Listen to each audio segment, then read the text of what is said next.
The sky above the alien city of Veralia was always purple. It never changed day or night. Neon lights floated in the air, and strange flying machines buzzed through the sky like insects, but Jace Carter didn't care about any of that. He sat inside his small rental pod, staring at a broken datapad. His last message to Earth had failed to send. Again, the pod was barely bigger than a bathroom. A metal bed, a tiny sink, and a cracked window. Outside, other aliens passed by. Some looked like lizards, others like walking plants. No one cared about the human boy who had no money and no job. Jace sighed and looked at the calendar on the wall. Today was the 30th, rent day. And he had nothing, not a single credit. Then he heard the knock. 3 sharp taps. Knock, knock, knock. He froze. No. Not now. Double quote. He whispered. The door opened, without waiting. The room filled with the scent of alien perfume like flowers and fire. There she stood.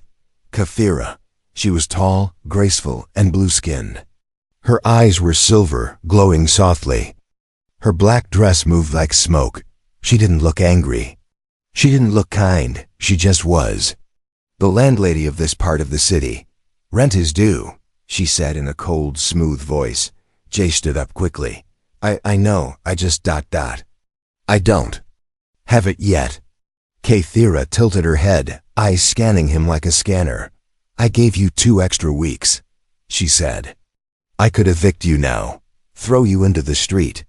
I just need more time, please, Jace begged. I'm trying.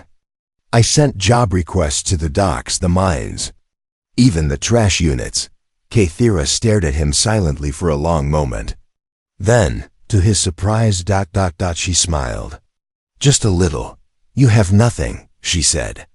But you still look me in the eye. Interesting. Jace said nothing. He just nodded. Kathira looked around the room. Her eyes landed on the broken datapad, then the torn blanket, then back to Jace. You'll pay another way, she said finally. Jace blinked. What do you mean? Kathira stepped closer. You will stay, for now. But in return, you will listen. Listen to what? My story. Jace was confused. Your ... story? Yes, she said softly. You will listen. Every evening, until I decide your debt is paid. Jace hesitated. It sounded strange. Too easy, too weird. Just listen? He asked. Kathira nodded. That is the deal. If you agree ... sit. If not, leave now.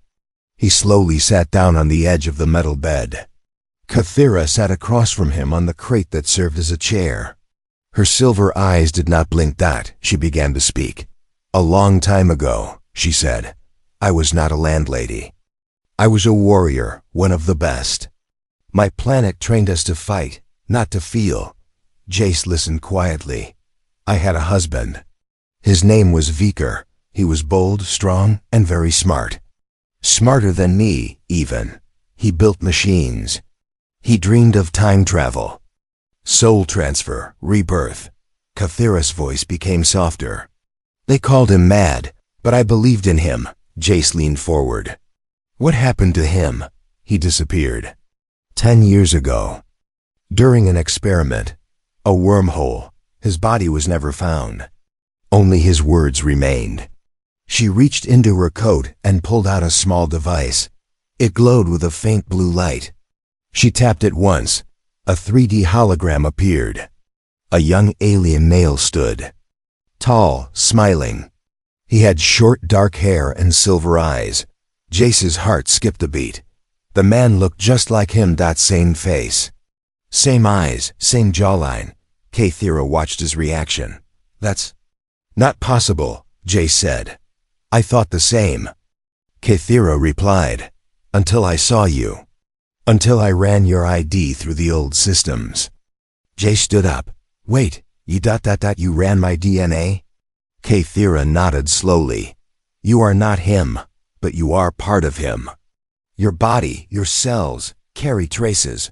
That's crazy. Maybe, she whispered. Or maybe not.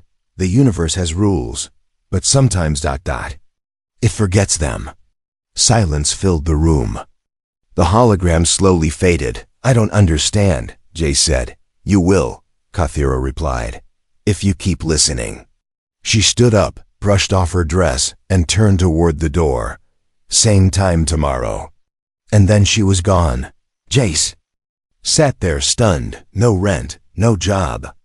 But now, a mystery deeper than anything he had imagined, and he would listen. Because part of him wanted to know ... who was he really? The next evening came slowly. The purple skies over Veralia had darkened, but there was no night here, just a different kind of glow. A dull violet mist that hung in the air like fog. J.S.E. Carter had barely slept.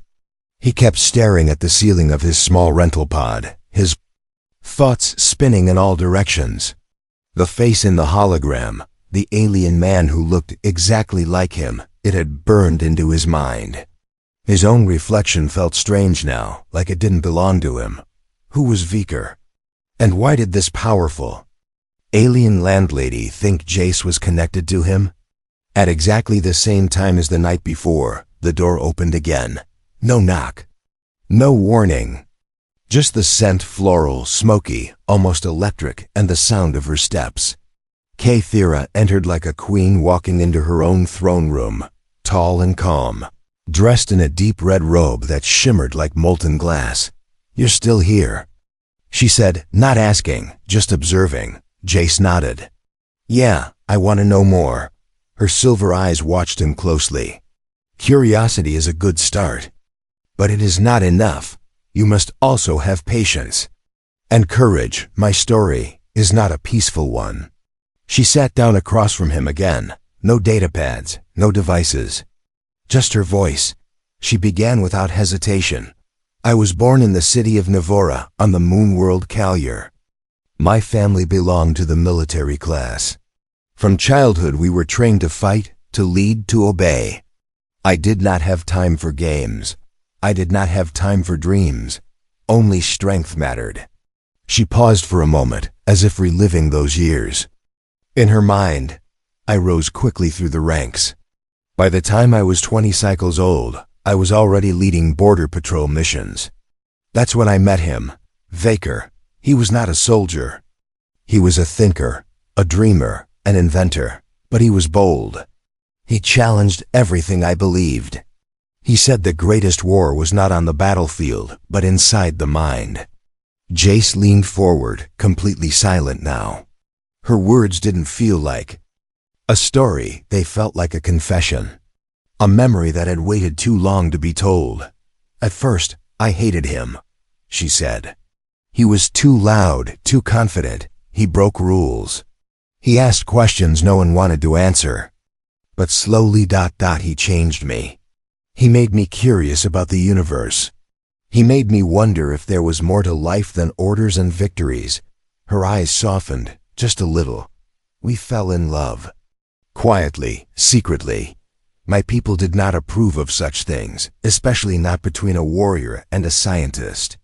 But we didn't care. Her voice dropped to a whisper. Then came the experiment. Viker believed the soul was not just energy, but information. That it could travel, even escape death, if the right pathway was opened.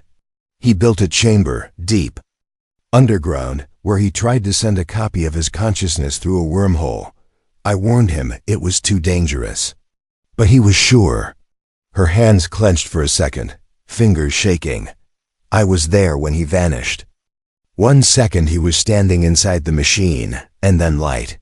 Heat, silence, no explosion, no trace, just gone. Jace swallowed hard. And you never found him again? Not even a cell, she said. The council banned the project. They called it Forbidden's technology. They erased the records, destroyed the lab, and told me to forget him. But I couldn't. I left the army, bought this district, waited. Jace frowned. Waited for what? Kathira looked at him with those glowing eyes, and her voice became low and strange. For him. Or someone like him. I started scanning. Immigrants, refugees, visitors. I built secret systems into my buildings, always watching, always hoping. And then you appeared, with his face, his voice, even the way you speak, his jokes, his sarcasm. It is not just your DNA, Jace. It is something deeper. He shook his head, trying to stay grounded. But that's just a coincidence, right? Maybe we're just similar by chance. Kathira didn't smile.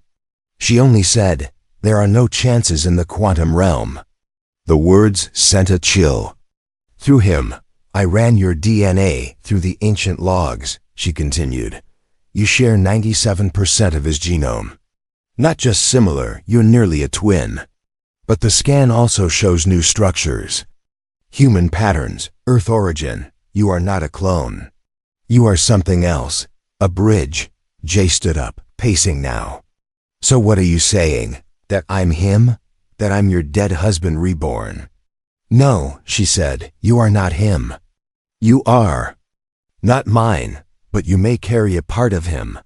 Something the wormhole did not erase." He stopped and looked at her. "What kind of part?" She looked away. "I don't know. A memory, a soul fragment, or maybe a mission." They sat in silence again, the air between them full of things neither could name. Jace finally spoke. "Why me? I don't know," she said simply. "But I will find out." Then she stood and walked to the door again.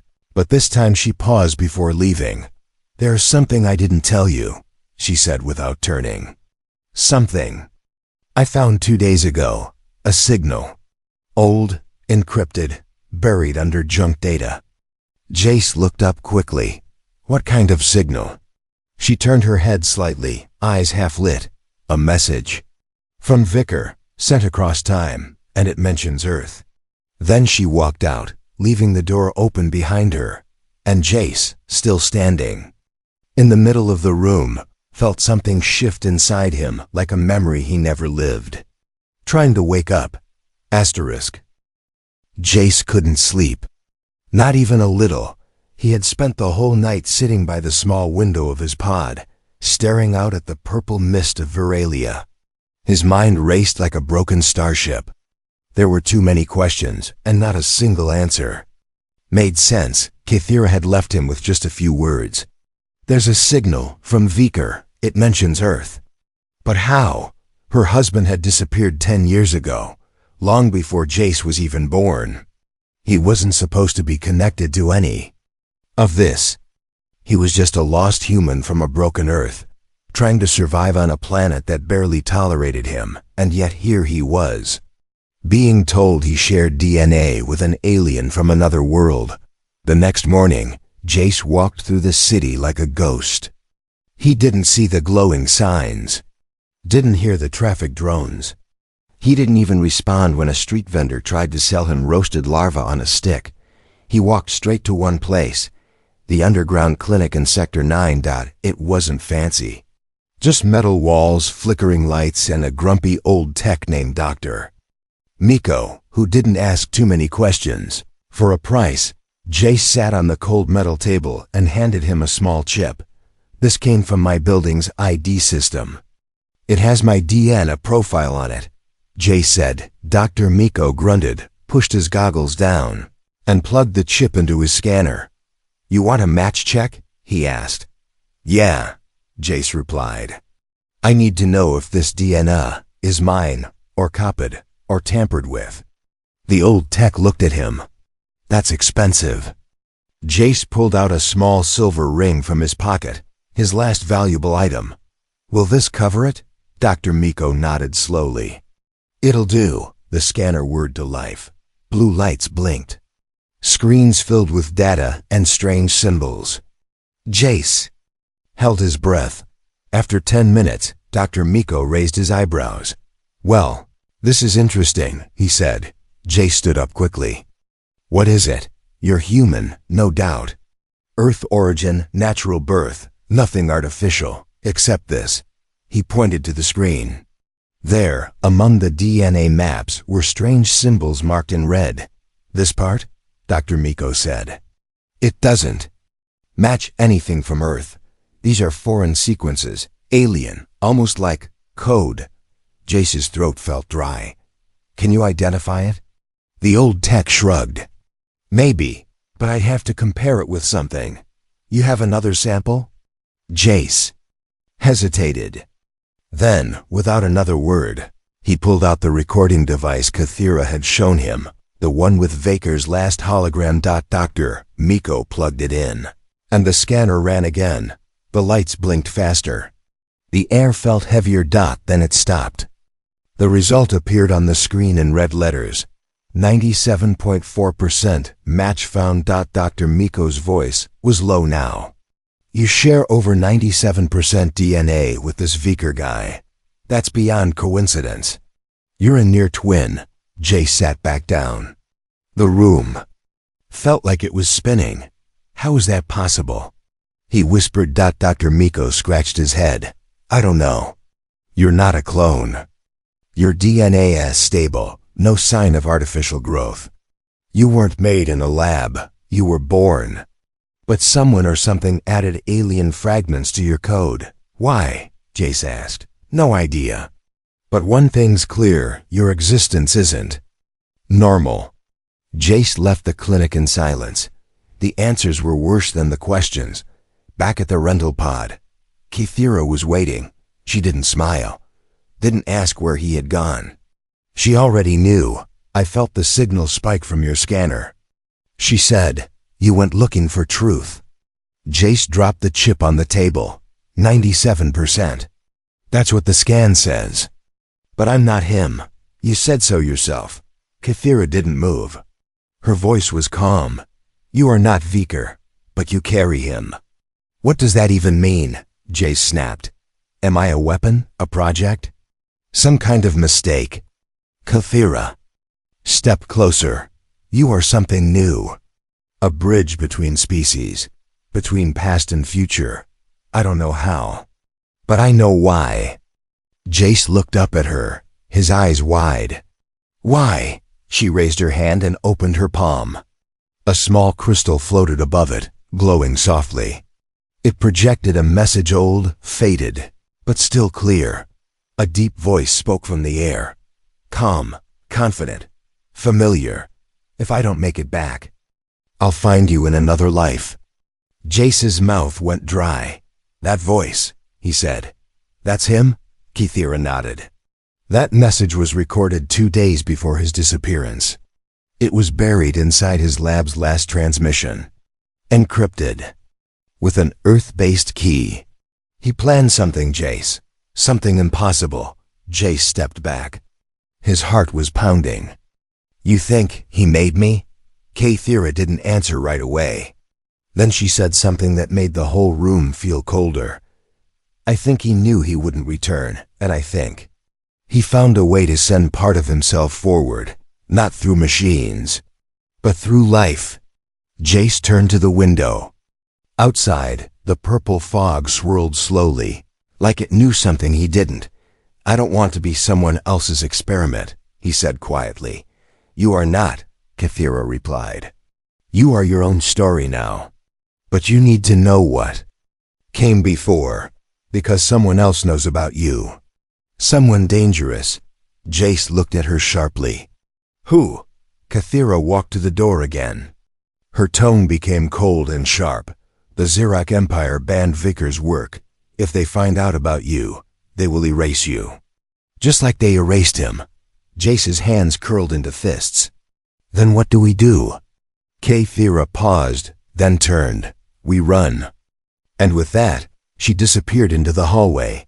Jace stood alone again, but this time, not as a victim. This time, he had a purpose, even if he didn't understand it yet. Asterisk, for the first time in weeks. Jace Carter wasn't afraid of the rent. He was afraid of the truth. He followed Kathira through the glowing backstreets of Veralia. The city no longer felt strange, felt alive like it was watching them. Neon lights pulsed overhead. Drones floated silently by. Alien merchants closed their stalls early, whispering as the two passed. Kathira walked fast, her long coat flowing behind her like shadows. She didn't speak. She hadn't said a word since telling Jace the truth. Someone dangerous knows about you. That was all he needed to hear. They turned into a quiet alley between two tall structures made of black stone. A locked gate stood at the end, covered in alien symbols. Kythera raised her hand, and the symbols glowed red, then green. The gate opened with a soft hiss. A narrow staircase waited behind it, leading down into the dark. Jace hesitated. What is this place? Kythera finally spoke. A memory, one the Empire wanted buried. They descended in silence. The stairs went deeper than he expected, far below the city's foundations. The walls were covered in smooth metal, dusty and old. Strange markings glowed faintly under their feet. It didn't feel like a basement dot, it felt like a tomb dot at the bottom. A large metal door blocked the way. It looked ancient, with thick bolts and layered security locks. Kythera reached into her coat and pulled out a black shard of crystal. "This is the last piece of him I have," she said. "His key." She pressed it into the center of the door. The locks began to turn, one by one, in a slow, heavy rhythm. Then the door opened with a low, groaning sound. Jace stepped inside and stopped. The room beyond wasn't a lab. It wasn't a bunker. It was something else entirely. It looked like a shrine. Dozens of floating crystals hovered in the air, each glowing softly, each holding images and data. Holoscreens lined the walls, some still flickering with static. In the center stood a tall metal chair with wires hanging from it, part machine, part throne. This was his final work, Kythera said, her voice low. He called it the Echo Vault. Jace walked around slowly, eyes wide. The images in the crystals blinked as he passed memories of battles, science experiments, notes written in strange languages, and sometimes dreams. Dreams that looked like Earth. He stopped in front of one crystal. It showed a baby, human, crying, wrapped in a silver blanket. "Is that?" he started to ask. Kythera nodded. "You?" Jace stepped back. "No," he whispered. "That's not possible." Kythera walked closer. Vaker was obsessed with rebirth. He believed that identity wasn't locked in one body. That memory, emotion, even love could cross the walls of species. He found a way to send his consciousness. Not as a full copy, but as fragments, shards, imprints. Jay stared at the image. "You're saying he sent those into me?" "He sent them into the stars," she said, "hoping they'd find a mind that could hold them. You were born on Earth, a normal child, until his echoes began to grow inside you." He turned toward her, confused, afraid, angry. "So what am I? A shell? A puzzle made from someone else's soul?" "No," she said firmly. "You are Jace Carter, but you are also more. You carry his potential, maybe his pain, maybe even his mission. But your choices are your own." He didn't respond. His eyes fell to the chair in the center of the room. "What's that for?" Kythera hesitated. "The vault holds one more thing." Something he never finished. Jace walked toward the chair. His fingers touched the armrest. It was cold and rough, with small blinking lights beneath the surface. Suddenly, one of the crystals sparked, and a voice echoed through the room. "To whoever finds this, I failed." It was Viker's voice again, weaker this time, tired. "They stopped me before I could complete the transfer. My body won't survive. But I've hidden pieces of myself, my mind, my voice, even my memories. If someone carries them now, you are my final chance." The voice paused, then changed. "To Kythera, I'm sorry. I know I promised I'd return, but maybe I will." In a way neither of us imagined. Jace stood frozen. Kythera turned away, her shoulders trembling for the first time. The message ended. Silence returned. Jace sat down in the chair slowly, not knowing why. The moment he did, lights across the room lit up. The crystals began to spin. The floor vibrated. Kythera turned in surprise. What did you do? She asked. Nothing, Jace shouted. I just sat down. The vault came alive. Data flowed around him. Holograms of Viker's memories played all at once. His childhood, his work, his final days. Jace's eyes widened as his own mind filled with flashes, words he didn't know, faces he'd never seen, places beyond galaxies, and something else. A sound, a code, a voice inside his head. Wake up. Then it all stopped. Jace gasped and jumped to his feet, sweating. Kathira rushed forward. Are you okay? He nodded slowly. I saw him. Not just his image. I felt him. Like he was speaking from inside me. Kathira looked worried now.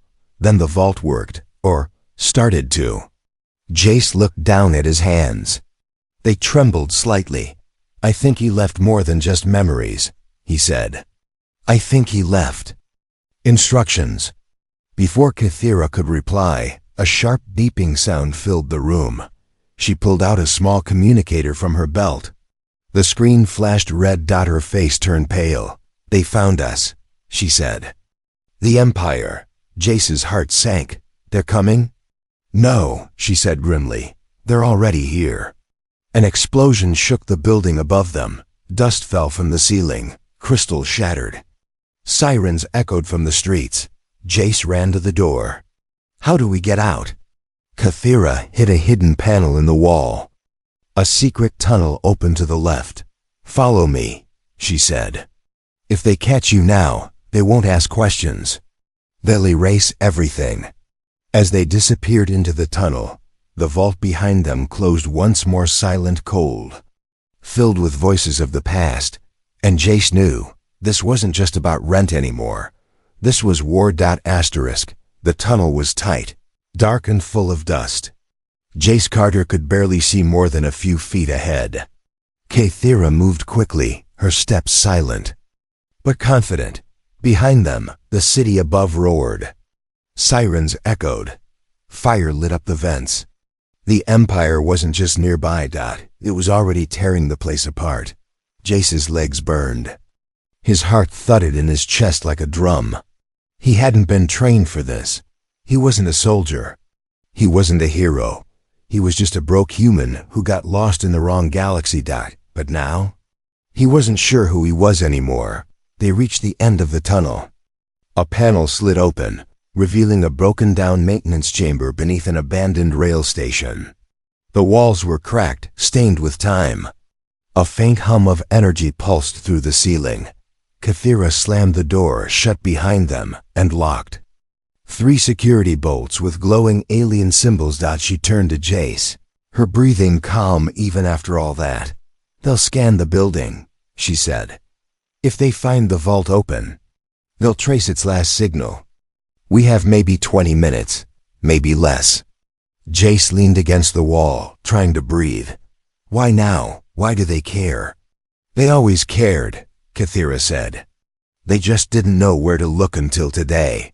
Jace frowned. Was it the chair, the vault? Maybe, she said.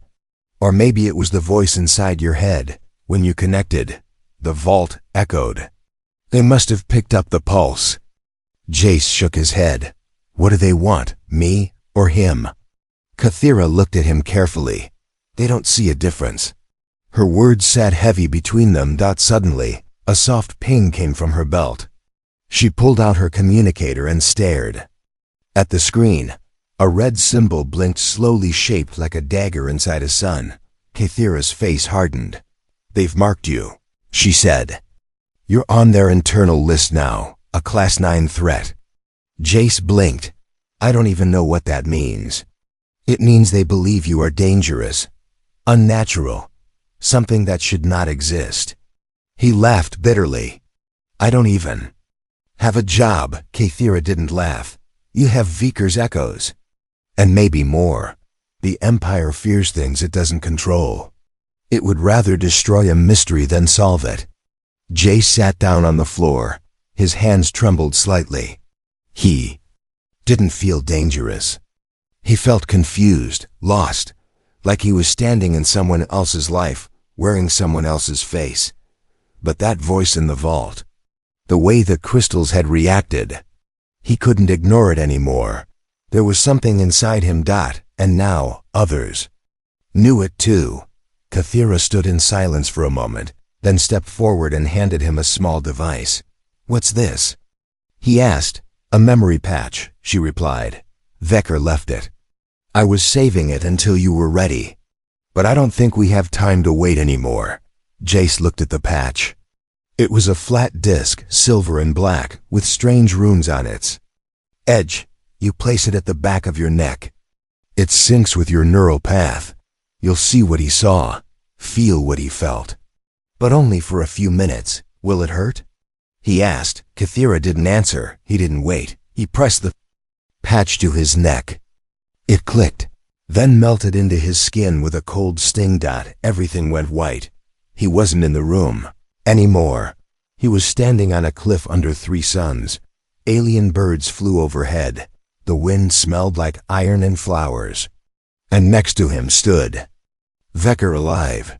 But it wasn't a video. This was different. This was memory. Jace. He could feel the dirt under Vecker's boots. Could feel the weight of the wind. Could hear the exact rhythm of Kathira's laughter in the distance. And then the fear. A ship overhead. Black, massive, shaped like a blade. The Empire's signal was clear. The sky turned red. Vecker whispered to himself, "If this fails, someone must carry it forward, even if they don't know why." Then came the pain, the chamber, the experiment. A body tearing apart, not in blood. And the last whisper before it all collapsed: "Find the seed. It knows the way." Jace snapped back. He screamed, gasped, nearly collapsed. Kathira caught him. His nose bled. His eyes were red. The memory had burned through his mind like fire. She wiped the blood quickly. "It's okay, you're okay." Jace shook his head. "I saw it. I was there. The chamber, the ship. He knew he would die. He planted something, a seed." Kathira's eyes locked onto his. "That's the part we never understood," she said. "The seed, it wasn't a person, it was a code. A living code. And I have it?" Jace asked. "Maybe," she replied. "Maybe not. But someone thinks you do, and they're not far." Just then, the entire building shook. An explosion above. Then another. The rail station's walls cracked. A large voice echoed through speakers. "This is Imperial Command. Exit the structure and surrender the anomaly. Non-compliance will result in force." Kathira pulled a blaster from her coat and handed Jace a smaller one. He stared at it like it was a snake. "I've never used one. Point and pull," she said. "Don't overthink it." Jace gripped the weapon with shaking hands. Another voice echoed through the vents, cold, sharp, and inhuman. "The human is not protected under galactic law. He is a breach. Eliminate with prejudice." Kathira looked at Jace one last time. "We have to move. If they get the seed. It's over. Over for what?" he asked. "For everything," she said. She pressed a button on her wrist. The wall behind them shifted, revealing a hidden hovercraft, small, fast, dusty. She jumped into the pilot seat. Jace climbed in beside her. Drones swarmed outside, searchlights, explosions. Jace looked back one last time at the tunnel they came from. And then they launched. The hovercraft shot out of the station like a bullet. Behind them, the Empire roared, and ahead of them, a new path was opening, not just to survival, but to the truth. Because Jace finally understood something. He wasn't just hunted, he was the key. Asterisk. The desert outside Viralia was a wasteland of metal bones and forgotten wars. Old satellite dishes jutted from the sand like broken teeth. Fallen ships half buried under red dust whispered stories of battles lost. The sky above was darker here, not from night, but from history. Too much pain had been buried in this place.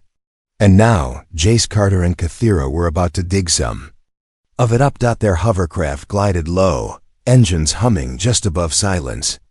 Jace sat beside her in the co-pilot seat, staring at the massive structure ahead. Blacktrace facility, a hidden Imperial research base sealed long ago after Vaker's experiment failed, but now they were going in.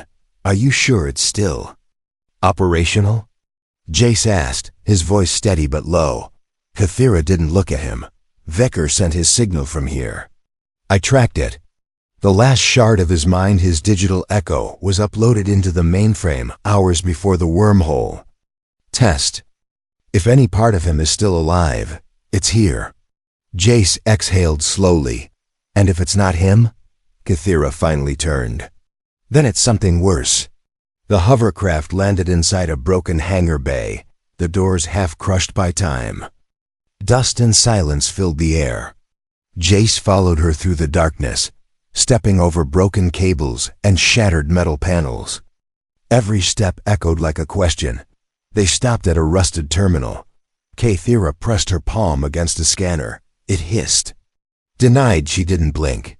Just pulled out a blade and sliced her hand open. Jace flinched. What are you doing? Blood key, she said calmly. The system needs pain. She pressed her bleeding hand to the panel again. This time, it blinked green. The heavy door rumbled open, revealing a deep elevator shaft descending into the earth. Cold air hit them. Jace shivered. This is where they kept him? He asked. Kathira nodded. They feared what he built, so they buried it. The elevator dropped for almost a minute in silence.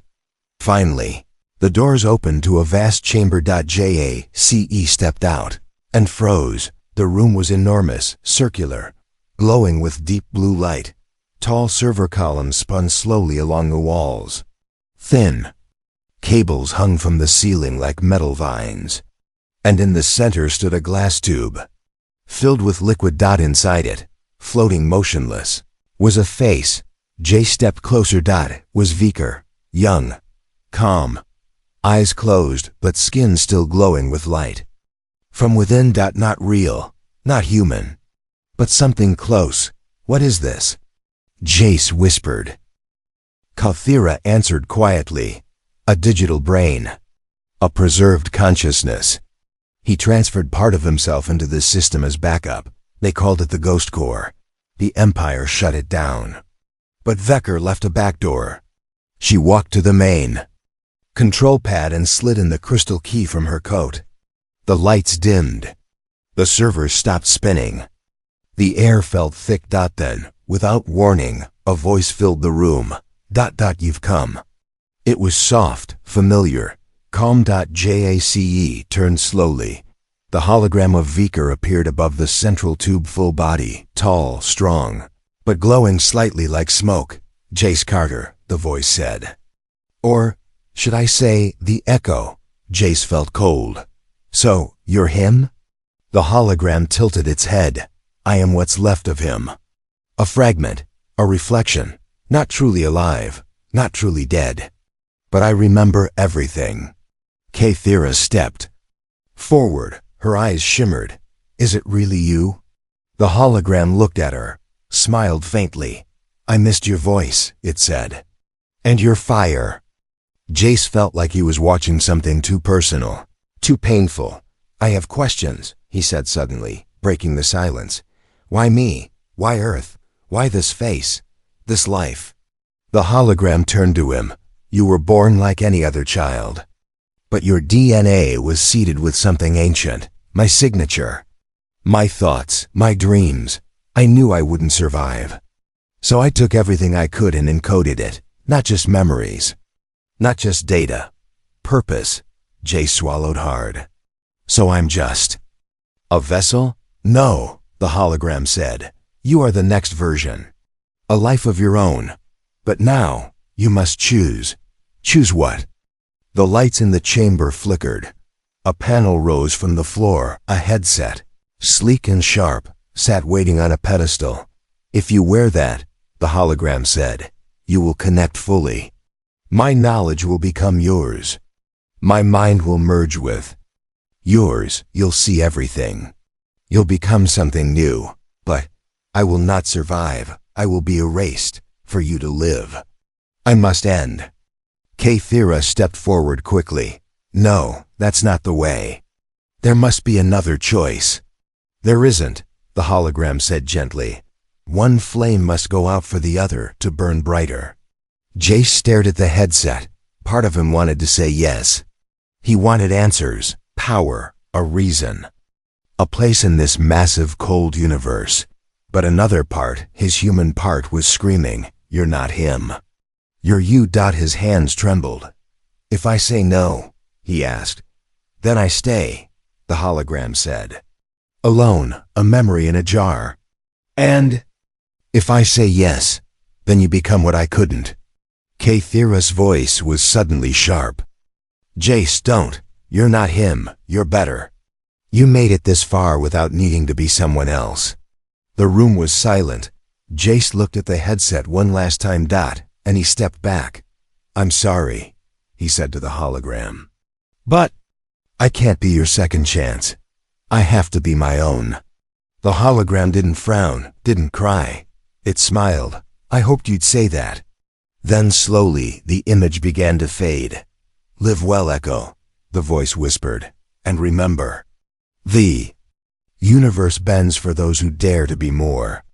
The tube shut down. The light vanished. And Vicar was gone.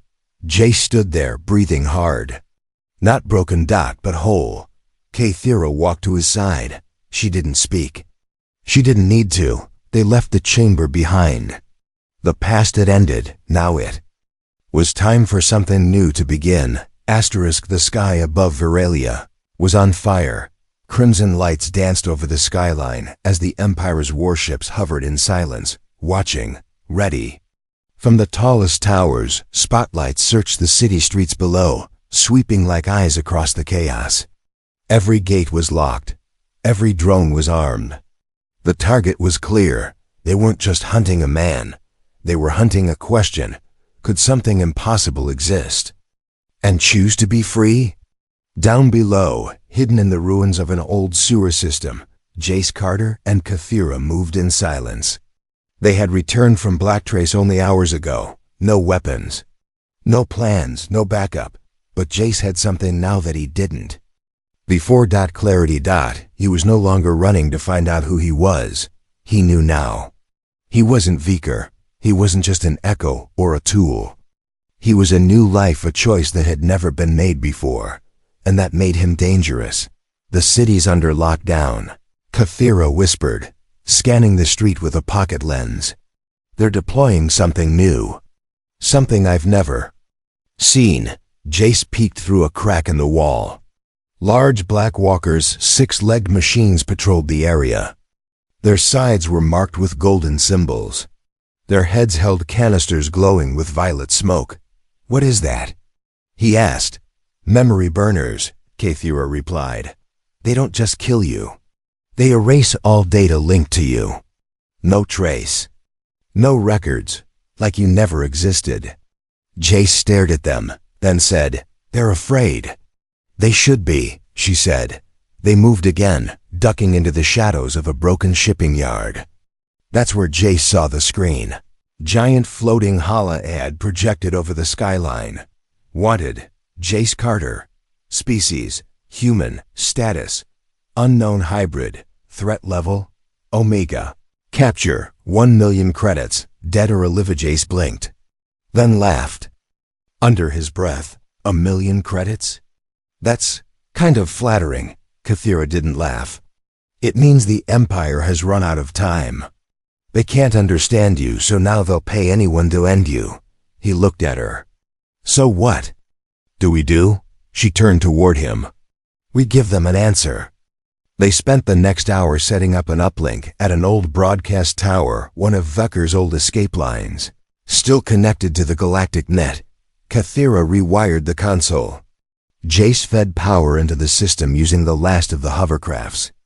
Energy core, a single message. That's all they needed. Not a fight, not an army. Just a voice. As the system booted up, Kathira turned to him. Are you sure about this? Jace nodded. You said it yourself. They fear what they don't control. So let's give them something they can't silence. She handed him the mic. The signal blinked green. It was ready. Jace spoke. This is Jace Carter, human, born on a ruined earth, raised on a broken hope. I'm not Vecker. I'm not a clone. I'm not a weapon. I'm not a mistake. I'm proof. Proof that souls aren't locked in one place. That memories can travel, that something impossible can happen, and still choose to be kind. The Empire wants to erase me because they think I'm dangerous. But I'm not dangerous because I'm part alien. I'm dangerous because I'm free. I choose my path. I choose my name. I choose to be me. The signal went live. Across Veralia, thousands heard the broadcast on datapads, screens, even billboards. A human voice, clear and true, against a government that had always spoken through silence and fear. The Empire reacted instantly. 5 drones burst into the tower from above, scanning for targets. Jace grabbed Kathira's hand. Time to run? But she shook her head. No, time to rise. She pressed a switch on her belt. A surge of electricity pulsed through the floor, triggering a hidden pulse generator Vaker had once installed to fry tracking signals. The drones dropped, twitching. And just like that, the two vanished again. The broadcast continued to spread across the planet, then leaked beyond, jumping from one listening station to another, carried by underground channels and rogue AI. Within 2 hours, the name Jace Carter had been spoken in 12 systems, and something strange began to happen. People, aliens, humans, hybrids began asking, who else has been silenced? What other voices were erased? A crack had opened, and truth was bleeding through. 2 days later, Jace and Kathira sat near a quiet lake on the far edge of the continent, hidden beneath the aurora skies of the polar zone. They were safe for now. Jace skipped a stone across the surface. It bounced once, twice, sank. Still bad at that, he said. Kathira watched the horizon. The bounty has dropped. Oh, 5,000 now, he laughed. Wow, what a discount, she smiled. Then her face softened. You changed everything. He shook his head. No, I just told the truth. No, she said firmly, you chose. That's what the Empire can't stand. That's what gives them fear. Jace leaned back on the grass. For the first time in years, he felt light. Will they come again? He asked. They always do, Kathira replied. But now, others will stand with you. Silence fell again, peaceful and full. Then Kathira said something soft. Something personal. You are not my husband, she said. Jace turned to look at her. But you remind me of him, she continued. Not in your face, not in your blood, but in your choice. He was brave enough to break a law. You were brave enough to walk away from power. Jace nodded slowly. And you? She stood looking down at him. I was brave enough to let go. The sun began to rise, pink and orange, casting soft light over the alien sky. It looked almost like Earth. Almost. Jace smiled and closed his eyes. He had no money. She had no husband. But somehow, they found something better. Not a home. Not a past, but a future. Together.